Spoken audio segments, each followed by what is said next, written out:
आपको जानकारी के लिए, जो पहले दफा इलेक्शन हुआ हम सेंचुरी पार कर दिया और आने वाला चुनाव में भी हम और एक सेंचुरी पार करेंगे। इसके लिए बीजेपी डर गया और जो डर गया वो मर गया। लेकिन ये लोगों को पता नहीं है 4 तारीख के बाद ये लोग वापस जाएंगे, तो आप लोग तो इधर में रहेंगे। नमस्कार दोस्तों, मैं संजय प्रभाकर। पश्चिम बंगाल में अगर ममता बनर्जी की सरकार एक बार फिर से बनती हुई नजर आ रही है तो उसके पीछे सबसे बड़ी ताकत क्या होगी, सोचिए क्या हो सकती है।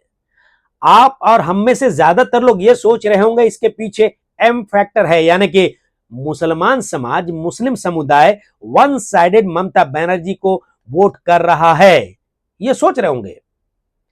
लेकिन सिर्फ यही वजह नहीं है। हम में से कई लोग ये सोच रहे होंगे कि देश के प्रधानमंत्री नरेंद्र मोदी, देश के गृह मंत्री अमित शाह, उत्तर प्रदेश के मुख्यमंत्री योगी आदित्यनाथ, महाराष्ट्र के मुख्यमंत्री देवेंद्र फडणवीस, आसाम के मुख्यमंत्री हिमंता बिस्वा शर्मा, ऐसे कई बड़े चेहरे जिस तरीके से पूरे पश्चिम बंगाल में आकर रैली कर रहे हैं, जनसभाओं को संबोधित कर रहे हैं, उनका जवाब एक अकेली महिला, टीएमसी चीफ ममता बनर्जी जिस तरीके से सभाओं में अग्रेसिव होकर उनको जवाब दे रही हैं, यह एक वजह हो सकती है। ये दोनों वजह है, और सिर्फ ये दो नहीं है, मुस्लिम वोट तो है ही, महिला लाभार्थी, बंगाली अस्मिता की बात, ये सारे फैक्टर्स हैं दोस्तों। लेकिन इन सबके नीचे अगर कोई असली जमीन है, जड़ है, कोई असली मशीनरी है, कोई साइलेंट पावर है, तो वो है पाड़ा क्लब्स। पाड़ा क्लब्स, वही पाड़ा क्लब्स जिन पर तृणमूल कांग्रेस का गहरा कब्जा बताया जाता है, गहरी पैठ बताई जाती है, गहरी पकड़ बताई जा रही है, और जिनकी नसों में आलोचकों के मुताबिक टीएमसी की विचारधारा बह रही है। यह पाड़ा क्लब सिर्फ क्लब भर नहीं है कि लोग वहां पर आए, बैठे और गपशप करें और चले जाएं, बल्कि मोहल्लों के पावर सेंटर्स कहे जाते हैं ये पाड़ा क्लब्स, और वोट की दिशा तय करने वाले नेटवर्क हैं ये सारे। चुनावी समय में साइलेंट कैडर हैं, और जिनके बारे में कहा जा रहा है कि यही ममता बनर्जी की जीत के सबसे ताकतवर मोहरे बन चुके हैं। दोस्तों, हिंदी अखबारों में दैनिक भास्कर एक बहुत बड़ा अखबार है और विश्वसनीय माना जाता है। उसकी एक रिपोर्ट के मुताबिक बंगाल में करीब करीब 85,000 पोलिंग बूथ हैं, लेकिन 1 लाख से ज्यादा एक्टिव ऐसे पाड़ा क्लब्स हैं, यानी बूथ से ज्यादा पाड़ा क्लब्स हैं मोहल्लों में। कई जगह एक बूथ पर 2 पाड़ा क्लब्स हैं, और रिपोर्ट के मुताबिक 45,000 दुर्गा पूजा पाड़ा क्लब और पूरे नेटवर्क को टीएमसी की साइलेंट चुनावी मशीनरी बताया जा रहा है। दोस्तों, जो रिपोर्ट्स में बताई गई ये बात, वो मैं आपको बता रहा हूं। 2018 में एक मदद राशि शुरू की गई ममता बनर्जी की सरकार की तरफ से इन पाड़ा क्लब्स को, जो कि हर एक साल एक एक पाड़ा क्लब को 10-10 हजार रुपये मदद राशि दी जाने लगी, जो बढ़कर 2025 में 1,10,000 रुपये के आसपास पहुंच गई मदद राशि। और यह कहा जा रहा है रिपोर्ट्स के मुताबिक कि अब देखिए, करीब करीब जब शुरू की गई थी ये योजना, 3,500 से लेकर 5,000 करोड़ रुपए खर्च होने की बात कही गई है अब तक पाड़ा क्लब्स को दिए गए हैं, और साथ में 80% बिजली बिल छूट की गई है इन क्लब्स की बिल में, लाइसेंस में राहत दी गई है, लोकल फंड जो है वो भी दिया जाता है। और इस अखबार के मुताबिक यही पाड़ा club voter mobilisation, booth management और मोहल्ला स्तर पर असर डालते हैं। आखिर क्या है ये पाड़ा क्लब्स? कैसे खेल, संस्कृति और दुर्गा पूजा के नाम पर बने ये संगठन चुनावी राजनीति के इंजन बन गए कैसे? क्यों कहा जा रहा है कि बंगाल में चुनावी बूथ पर नहीं, पाड़ा क्लब में तय होते हैं हार और जीत? और क्यों कई विश्वसनीय रिपोर्ट संकेत दे रही हैं कि यही नेटवर्क बीजेपी को पश्चिम बंगाल की सत्ता की दहलीज से दूर रख सकता है? और साथ ही उन दूसरे फैक्टर्स को भी समझते हैं जो बीजेपी के लिए ममता बनर्जी को हराना टेढ़ी खीर बना रहे हैं। पश्चिम बंगाल की राजनीति में इस वक्त सबसे बड़ा सवाल यह नहीं है कि बीजेपी कितनी ताकत लगा रही है, सवाल यह है कि इतनी ताकत लगाने के बावजूद क्या बीजेपी ममता बनर्जी को हरा पाएगी? क्योंकि बंगाल का चुनाव सिर्फ रैली, रोड शो और भाषण से नहीं चलता है दोस्तों। बंगाल का चुनाव मोहल्ले के नब्ज से चलता है, पाड़ा क्लब से चलता है, दुर्गा पूजा कमेटियों से चलता है, लोकल नेटवर्क से चलता है। और यही वो फैक्टर्स हैं जिसे समझे बिना बंगाल की राजनीति को समझना जो है बड़ा नामुमकिन है। बंगाल की राजनीति को समझना नामुमकिन है। और पहले फेज में बंगाल ने रिकॉर्ड वोटिंग देखी, करीब करीब 93%, आपको भी पता है। टाइम्स ऑफ इंडिया अखबार कहता है कि पहले चरण की वोटिंग में जो एक परसेंटेज देखने को मिला, रिकॉर्ड वोटिंग दर्ज हुई और आजादी के बाद सबसे ऊंचे स्तर की वोटिंग बताई गई। अब बीजेपी कह रही है कि भारी वोटिंग का बदलाव जो है यह बदलाव का संकेत है। यानी सवाल है, क्या हर भारी वोटिंग सत्ता विरोधी होती है? यह सवाल हो रहा है, क्योंकि बीजेपी दावा कर रही है कि बदलाव के लिए वोटिंग है। ऐसा नहीं है। बंगाल में कई बार भारी वोटिंग का मतलब यह भी हो सकता है कि वोटर डर गया और सतर्क हो गया है, अपनी पहचान बचाने निकला है, अपने वोट को कटने नहीं देना चाहता। और जो नेटवर्क उसे बूथ तक लेकर जाता है, वो नेटवर्क अगर ममता बनर्जी के साथ है तो भारी वोटिंग भी ममता बनर्जी के पक्ष में जा सकती है। यह मेरा मानना है, मेरी एनालिसिस है। और जिस तरीके से मेरे ऑनलाइन रिसर्च में जो बातें सामने आई हैं, उन सब का निचोड़ मैं आपके सामने रख रहा हूं। इंडिया टुडे कहता है कि रिकॉर्ड वोटिंग को SIR नागरिकता चिंता के संदर्भ में पढ़ा जा रहा है, जबकि NDTV कहता है कि वोटर लिस्ट की सफाई ने दोनों पक्षों को प्रभावित किया हो सकता है और नतीजा इस बात पर टिक सकता है कि किस समुदाय के वोट ज्यादा कटे। अब सबसे बड़ा फैक्टर देखिए, पश्चिम बंगाल में करीब 85,000 पोलिंग बूथ हैं, लेकिन एक्टिव क्लब्स की संख्या 1 लाख से ज्यादा बताई जा रही है। पाड़ा क्लब यानी बूथ से ज्यादा क्लब, कई जगह एक बूथ पर 2-2 क्लब। बंगाल में चुनाव सिर्फ बूथ पर नहीं, पाड़ा क्लब में तय होता है। यह बात मैं इससे पहले कह चुका हूं। और ये बातें जो यूं ही नहीं कही जाती। मोहल्ले का क्लब सिर्फ कैरम बोर्ड, फुटबॉल और दुर्गा पूजा का अड्डा नहीं है, वो लोकल इन्फ्लुएंस सेंटर है। लोकल इन्फ्लुएंस सेंटर, वहां मोहल्ले के लड़के हैं, स्थानीय परिवारों का संपर्क होता है, बुजुर्गों की पहचान होती है, लोग आपस में मिलते जुलते हैं, त्योहारों का मैनेजमेंट है, सरकारी कैंपों की जानकारी है। और चुनाव के समय वही लोग वोटर को बूथ तक ले जाते हैं। और जब क्लब का नेटवर्क किसी पार्टी के साथ खड़ा हो जाए दोस्तों, तो दूसरी पार्टी की बड़ी बड़ी रैलियां भी उस माइक्रो कनेक्ट का मुकाबला नहीं कर पाती। वाकिफ रखते हैं कि नहीं आप मेरी बातों से? यही ममता बनर्जी का सबसे बड़ा जमीनी कवच है, शील्ड। ममता सरकार ने क्लबों को सामाजिक, सांस्कृतिक और खेल गतिविधियों के नाम पर आर्थिक मदद की है, जो राशि दी जाती है साल में, मैंने आपको बताया। दुर्गा पूजा कमेटियों को ग्रांट दी जाती है, बिजली बिल में छूट दी जा रही है, फीस में राहत, खेल सामग्री, क्लब बिल्डिंग और स्थानीय फंड यानी कि लोकल फंड्स। दुआरे सरकार मतलब आपके द्वार पे सरकार जैसे कैंप, ये सब मिलकर ऐसा नेटवर्क बनाते हैं जो चुनावी समय में TMC के लिए साइलेंट कैडर की तरह काम कर सकता है ना? तो दोस्तों, बीजेपी इसे राजनीतिक हथियार कह रही है, लेकिन TMC इसे सामाजिक जुड़ाव बताती है। और राजनीति में नैरेटिव चाहे जो हो, जमीन पर असर उसी का होता है जिसके पास मोहल्ले का आदमी हो, मोहल्ले के लोगों। यही वजह है कि आज कई रिपोर्ट्स और राजनीतिक जो संकेत ये हैं आ रहे हैं कि ममता बनर्जी को हराना बीजेपी के लिए टेढ़ी खीर है, ये मानना चाहिए। टाइम्स ऑफ इंडिया कहता है कि ममता बनर्जी ने वोटरों से TMC को 2/3 बहुमत देने की अपील की है, ताकि बीजेपी कथित ऑपरेशन लोटस के जरिए सरकार गिराने की कोशिश न कर सके। यानी ममता बनर्जी चुनाव को सिर्फ सरकार बचाने की लड़ाई नहीं, बंगाल की चुनी हुई सरकार को दिल्ली की राजनीति से बचाने की लड़ाई बना रही हैं।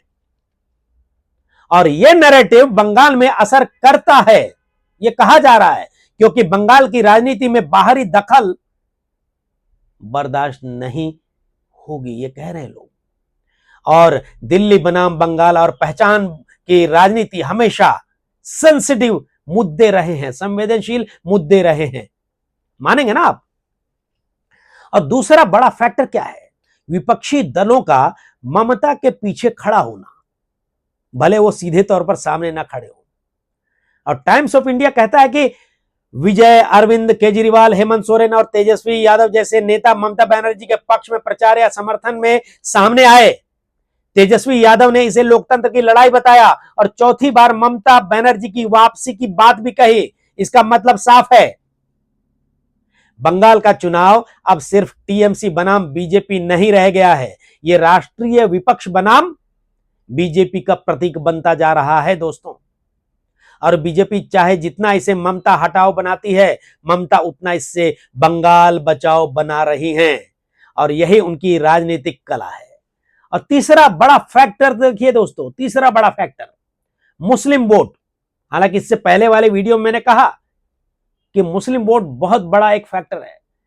और दोस्तों मुस्लिम वोट की बात की जाए तो टाइम्स ऑफ इंडिया यह भी कह रहा है कि कोलकाता के मुस्लिम बहुल इलाकों के वोटर की प्राथमिकताएं हैं, प्रायोरिटीज हैं, शांति यानी पीस, सुरक्षा, सेफ्टी, रोजगार और पहचान, यह बताई गई।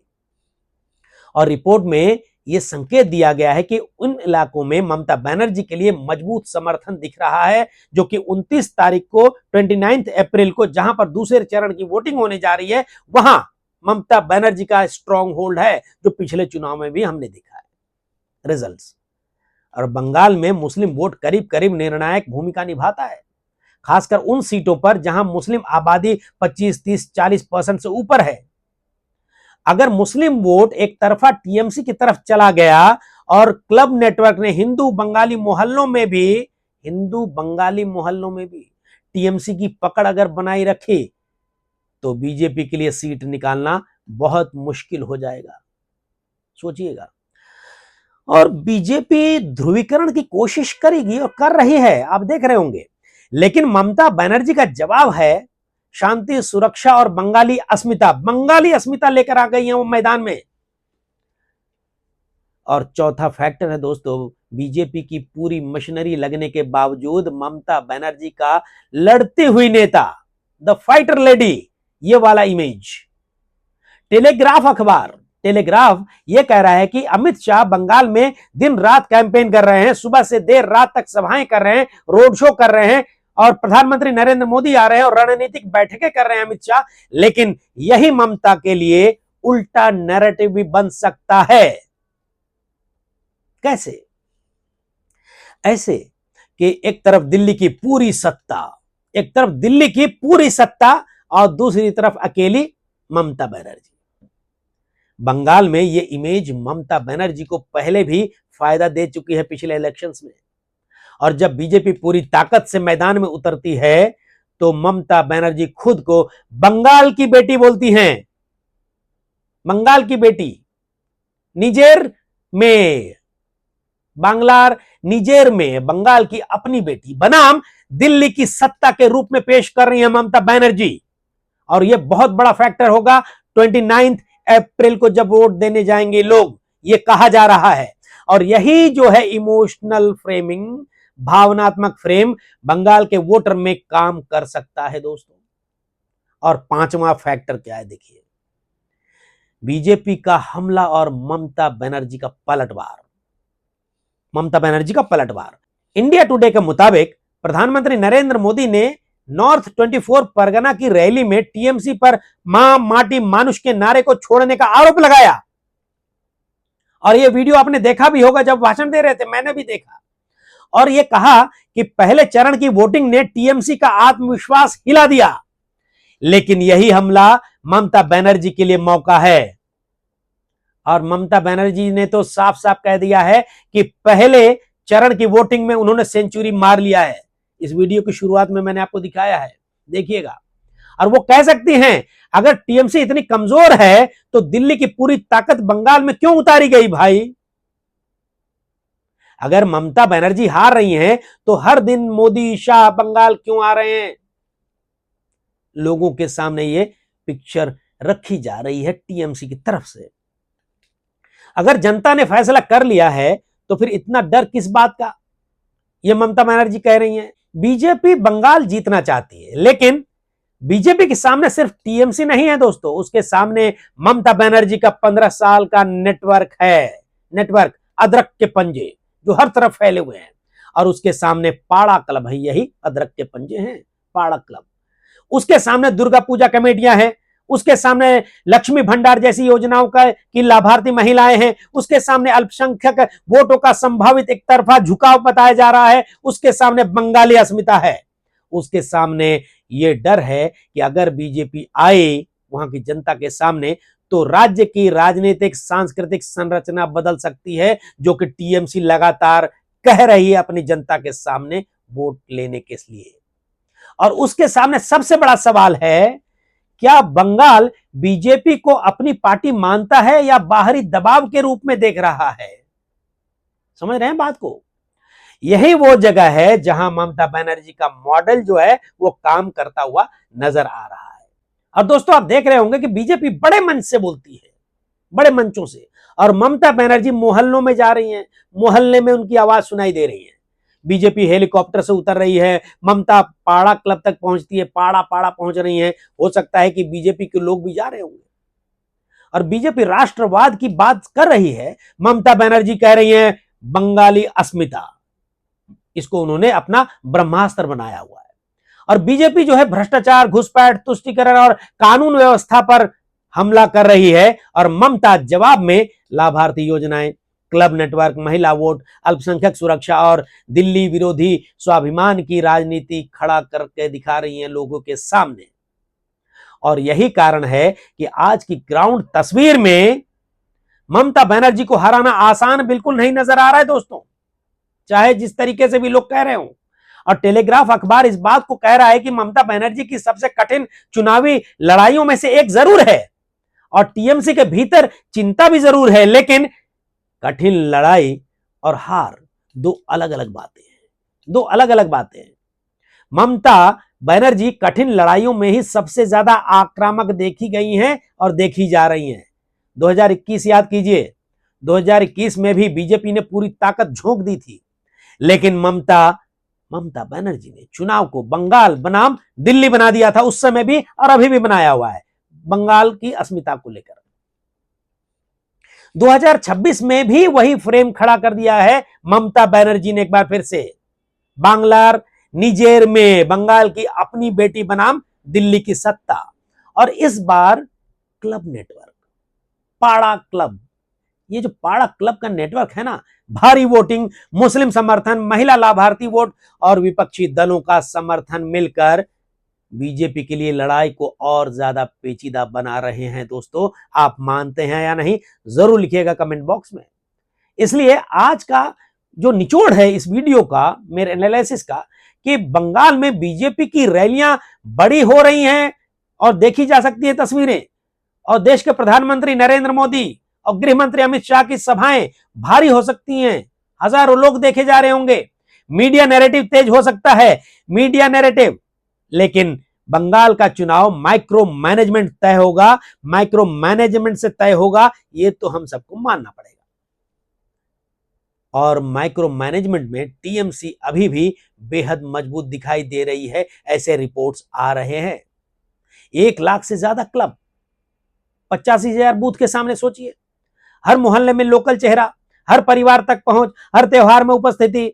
यह कोई सामान्य चुनावी मशीन नहीं है, यह बंगाल की सामाजिक संरचना में घुसा हुआ, एंटर किया हुआ पूरी तरीके से पॉलिटिकल नेटवर्क है, पॉलिटिकल नेटवर्क। तो फाइनली दोस्तों एक सवाल बीजेपी से है, क्या सिर्फ मोदी लहर से बंगाल जीता जा सकता है? क्या सिर्फ ममता विरोध से बंगाल जीता जा सकता है? क्या सिर्फ भ्रष्टाचार का आरोप लगाकर उस महिला वोटर को बदला जा सकता है जिसे सरकार से सीधा लाभ मिल रहा है? क्या सिर्फ ध्रुवीकरण से उस बंगाली अस्मिता को हराया जा सकता है जो दिल्ली के दबाव को पसंद नहीं करती, ऐसे कहा जा रहा है? और क्या सिर्फ बड़े नेताओं की रैलियों से उस पाड़ा क्लब नेटवर्क को तोड़ा जा सकता है क्या, जो हर मोहल्ले में टीएमसी की आंख, कान और पैर बन चुका है? सोचिएगा। और यही कारण है, यही वजह है कि आज 26 अप्रैल 2026 की तस्वीर में ममता बनर्जी को हराना बीजेपी के लिए आसान बिल्कुल नहीं लग रहा है, बल्कि बहुत टेढ़ी खीर दिखाई दे रहा है। बंगाल में लड़ाई अभी बाकी है। दूसरा चरण 29 अप्रैल को है, और एग्जिट पोल पर तो दोस्तों इस समय रोक है, नतीजा जनता देगी। लेकिन जो जमीन दिख रही है इस समय, जो नेटवर्क दिख रहा है इस समय, जो वोटर टर्नआउट दिखा पहले चरण में, जो मुस्लिम बहुल इलाकों का मूड दिख रहा है, कहा जा रहा है, जो विपक्षी समर्थन दिख रहा है, और जो क्लब पाड़ा क्लब्स मशीनरी दिख रही है, वो साफ इशारा कर रही है कि बीजेपी के लिए बंगाल जीतना सिर्फ चुनाव नहीं है, राजनीतिक पहाड़ चढ़ने जैसा है, पहाड़ तोड़ने जैसा है। और इस पहाड़ के सामने खड़ी है ममता बनर्जी, जो हर हमले को अपने पक्ष के नैरेटिव में बदलने की कला बखूबी जानती हैं। दोस्तों, मेरी एनालिसिस तो यही करी जो मैं इतनी सारी बातें आपके सामने रखा। आपको क्या लगता है? क्या लगता है आपको? अपने विचार कमेंट बॉक्स में जरूर लिखिएगा। नमस्कार।